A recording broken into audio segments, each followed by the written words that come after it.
나이키 무스매치 선수와 바얀두렌 선수의 경기를 리뷰를 해달라는 말이 있었어요. 원 챔피언스가 주로 그라운드 하는 그거 아닌가요? 종합격투기, 무에타이, 킥복싱, 서브미션, 그래플링을 특징으로 하는 그런 스포츠라고. 바로 영상을 리뷰해보실까요?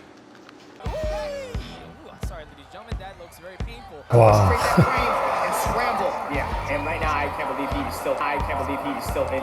와, 이거는 That doesn't want to let go of the leg because Super fixated on like the submission. He hasn't, he hasn't shown any signs of. Nike Musumeci.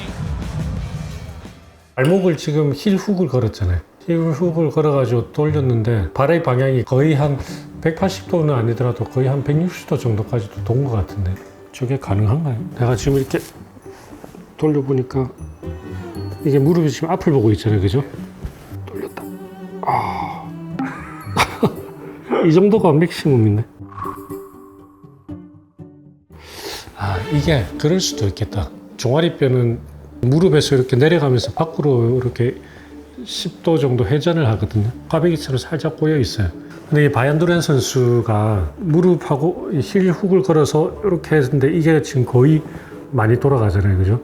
그러면 기본적으로는 여기 뼈가 여기서 이렇게 꼬임이 많아가지고 기본 스타트 포인트가 밖으로 많이 돌아가 있는 상태일 가능성이 첫 번째 있고, 근데 지금 보면 발목에서만 돈 건 아니고 무릎에서도 그 회전이 일어나거든요.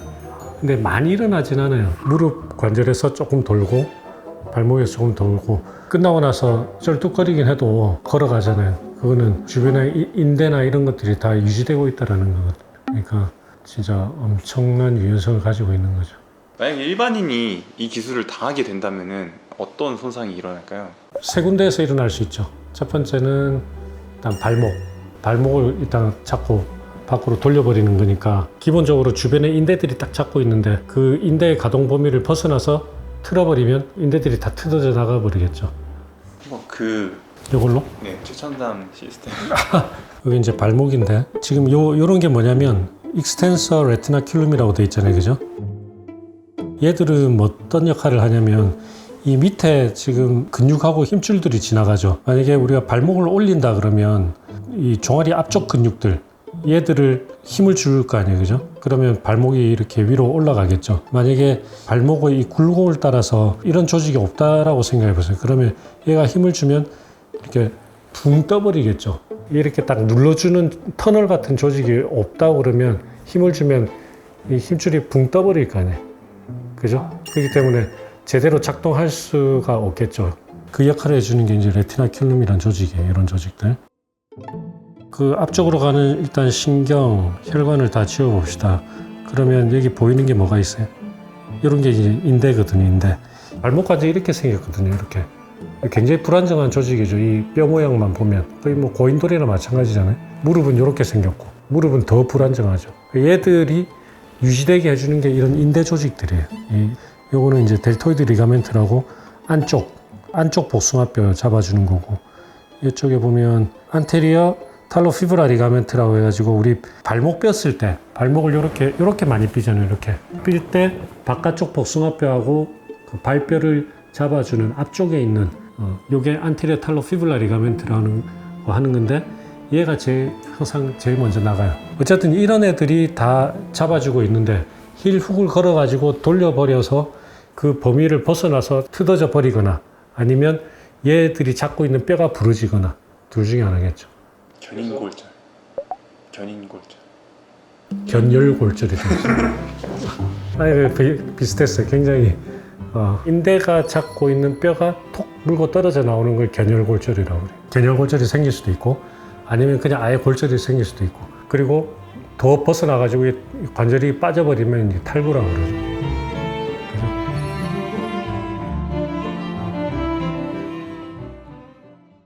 자, 일단 무릎도 이걸로 한번 먼저 봅시다. 이거를 외회전을 시킨다고 칩시다. 이게 이렇게 되잖아요, 이렇게. 그죠? 기본적으로 외회전이 됐을 때는 십자인대는 그렇게 스트레스를 받지 않는 방향이에요, 이거는. 십자인대는 안으로 이렇게 돌려야지 텐션을 받죠. 그죠? 주행 방향 때문에 그래. 그래서 보통은 이렇게 되면 주변 관절막이나 이런 것들이 먼저 손상을 받게 돼요. 아니면 또 또 뭐가 다칠 수 있을 것 같아요? 뼈. 뼈는 비트는 힘이 약하다고 그랬죠. 종아리뼈가 과도하게 비틀리면 종아리뼈에 골절이 일어날 수가 있겠죠. 그럼 어떤 형태의 골절이 일어날 수 있어요? 이거 오랜만에 우리 공부하는 버터플라이. 버터플라이. 아니 저는 스크류 스크류? 그런 느낌이었는데 스가 들어갔어요. 스파이럴. 네, 스파이럴.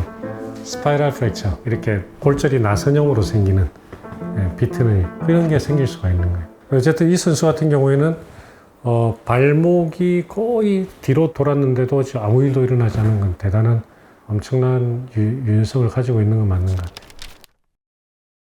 이런 수술도 있어요. 예를 들어서 어린애들이 무릎 주변에 뼈가 악성 종양이 있어가지고 날려야 된다 칩시다. 관절을. 그 무릎 관절을 날리면 할 수 있는 방법은 이제 몇 가지가 있죠.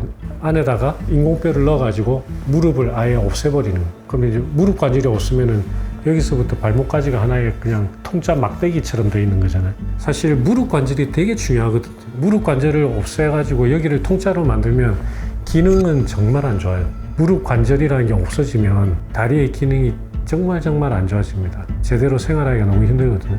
아니면 인공관절을 넣을 수도 있고, 그죠? 로테이션 플라스티라고 해가지고 그건 뭐냐면 그 로테이션이 뭐예요? 회전. 플라스티라고 그러면 우리가 성형술 이런 거거든. 우리나라 용어로 제가 정확하게 모르겠는데 아마 회전 성형술 이 정도 될 거예요. 아니, 로테이션 플라스티는 어떤 식으로 하는 거냐면 여기 이제 없어지잖아요, 그죠? 여기 남아있는 거를 위에 뼈에다가 붙이는데 거꾸로 돌려서 붙여요. 방금 그 선수처럼. 그쵸? 발목이 뒤를 향하는 거죠. 왜 이런 수술을 할 것 같아요? 구부리기 위해서? 그렇죠. 무릎 관절을 만들어주기 위해서. 대신에 주변의 근육이나 신경은 괜찮아야 돼요. 우리가 보통 발목은 요만큼 움직이잖아요. 이렇게. 근데 무릎은 어때요? 이렇게 움직이죠. 방향이 서로 반대죠. 그럼 발목을 거꾸로 돌리면 일단 방향이 무릎 움직이는 거하고 같아지죠. 그러면 중간에를 없애고 발목이 거꾸로 와서 여기 달렸다고 생각해 보세요. 그러면 발바닥을 밀어내면 나는 무릎을 펴는 게 되는 거예요. 그래서 무릎 관절이 생기는 거죠. 없어진 무릎 관절이. 그럼 밑에는 의지를 차는 거예요. 그래서 발목으로 무릎 관절 역할을 하면서 밑에는 의지로.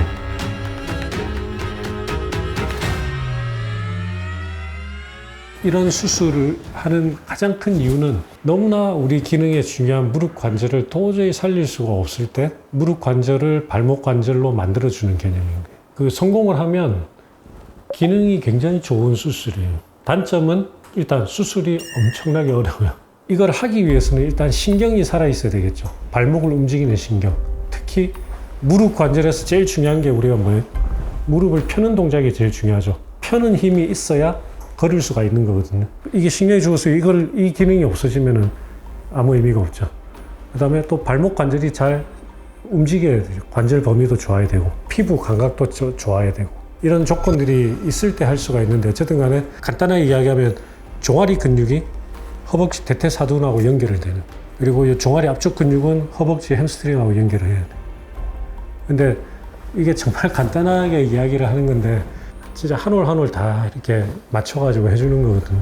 이 수술하고 나서 이제 생길 수 있는 합병증은 이 혈관도 이렇게 거꾸로 돌고 신경도 막 거꾸로 돌 거 아니에요.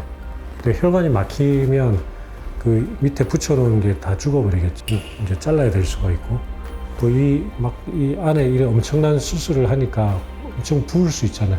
구획증과 생길 수 있고 되게 위험하고 정말 난이도 최상급 정형외과에서 전 세계적으로도 이거 지금 하는 분이 몇 분 안 계십니다.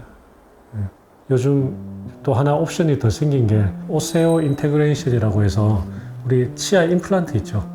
임플란트 박듯이 여기다가 뼈 속에다가 임플란트 같은 거 하나 박아두고 거기다가 의지를 끼는 거예요. 그러면 기존 의지는 다리가 있으면 살 위에다 이렇게 하기 때문에 안정성도 떨어지고 되게 불편하게 많은데 뼈에다 심지를 받고 거기에 맞는 이제 의지를 장착을 하면 거의 정상처럼 걸을 수가 있어요.